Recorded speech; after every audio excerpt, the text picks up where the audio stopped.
So how does Bob feel about graded comics? And that was one of the questions I was going a to ask you about, what is the bulk of your collection? My sense is that most of your books are raw books and not they are. slabbed or graded. I am not a fan of, I mean, I can see the point of slabbing a comic if you want to sell it, right? Because just the way that the market is, it'll sell for a lot more. Now, that said, I notice that people get all wrapped up in, ooh, look how much this comic is worth. And like when they're new comics, especially for like these hot comics, right? Those are slabbed 9.8s, right? Not every comic is going to get a 9.8. Most of these people, they send it in, they get it cleaned and pressed, they send it in and try to get the 9.8. I know a guy who like flips comics and he buys stuff to flip and he pays the CGC, which is like all a scam for CGC to make money.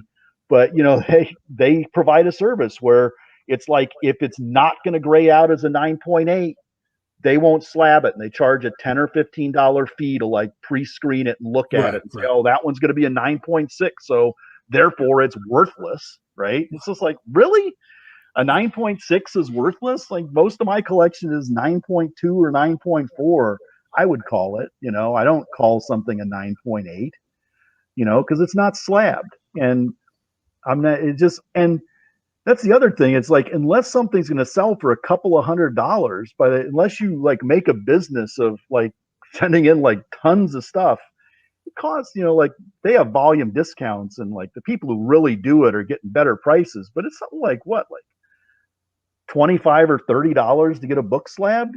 Yeah. And then between shipping and then you have to pay for shipping there and you got to pay shipping back. So that's like another $30 or something. Right. And then the time away, right? If you're looking to do a flip, it could take you 6 months to get a book graded. You're into a book for like $50 or $60 to get it graded and shipped back and forth and all this kind of stuff. So if it's not, I mean, that makes complete sense. If you have Werewolf by Night 32 that's hot right now because it's the first Moon Knight and it's going for thousands of dollars, if you want to sell that, get it slabbed because it's going to sell for significantly more if it's slabbed, right? Pay the expedited fee. It's like $100, $150, so you don't have to wait 6 months to get it back, right? But you're going to sell it for thousands of dollars, so that makes sense.